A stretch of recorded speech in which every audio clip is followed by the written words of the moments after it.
Hello viewers, welcome WB education news. তো এই মুহূর্তের বড় আপডেট নিয়ে চলে এসেছি তোমাদের কাছে এসএসসি নিয়ে। যদি ভিডিওটি ভালো লাগে থাকে একটা লাইক শেয়ার এবং সাবস্ক্রাইব করে দেবে। তো পঞ্চম থেকে অষ্টম শ্রেণী অর্থাৎ আপার প্রাইমারিতে 14,700 শূন্য পদের জন্য 2016 সালের বিজ্ঞপ্তি প্রকাশ করে রাজ্যে স্কুল সার্ভিস কমিশন। যদিও দীর্ঘ 8 বছর পার হয়ে গেলেও নিয়োগ প্রক্রিয়া শেষ করা যায়নি। তো সম্প্রতি কলকাতা হাইকোর্টের এই মামলার শুনানি শেষ হয়েছে। দ্রুত রায়দান করা হবে। বিচারপতি তপব্রত চক্রবর্তী ও বিচারপতি পার্থসারথী চট্টোপাধ্যায় এজলাসে মামলাটির শুনানি শেষ হয়েছে। তো মামলাকারীর পক্ষের আইনজীবী আশিস কুমার চৌধুরী আদালতে আগেই জানিয়েছেন, বহু চাকরি প্রার্থী তারা স্কুল সার্ভিস কমিশনের যে প্রথম প্যানেল প্রকাশিত হয়েছিল তাতে তারা অন্তর্ভুক্ত ছিলেন।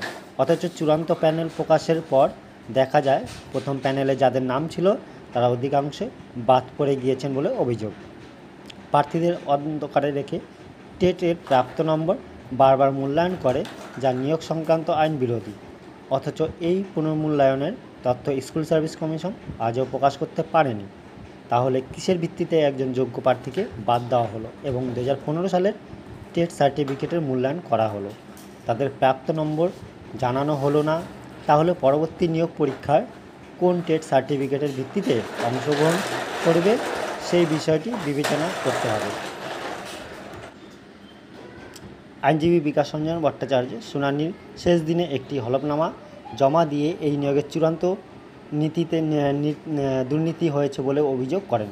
তিনি সেই হলফনামার দাবি করেছেন এই মামলার তদন্ত সিবিআইকে দিয়ে করাটাই বাঞ্ছনীয়। আইনজীবী বিকাশ রঞ্জন ভট্টাচার্যের এই আবেদনে তীব্র বিরোধিতা করেন আইনজীবী কল্যাণ বন্দ্যোপাধ্যায়।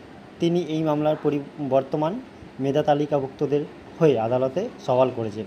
তো বিকাশের হলফনামার তীব্র বিরোধিতা করতে দেখা যায় স্কুল সার্ভিস কমিশনের আইনজীবী ডক্টর সুতনু পাত্রকে। সব পক্ষের সওয়াল জবাব শেষে কলকাতা হাইকোর্টের বিচারপতি তপব্রত চক্রবর্তী ডিভিশন বেঞ্চের পর্যবেক্ষণ, এইভাবে দীর্ঘদিন ধরে এক মামলার শুনানি চলতে পারে না, তাই আজই এই মামলার শুনানি শেষ করা হলো।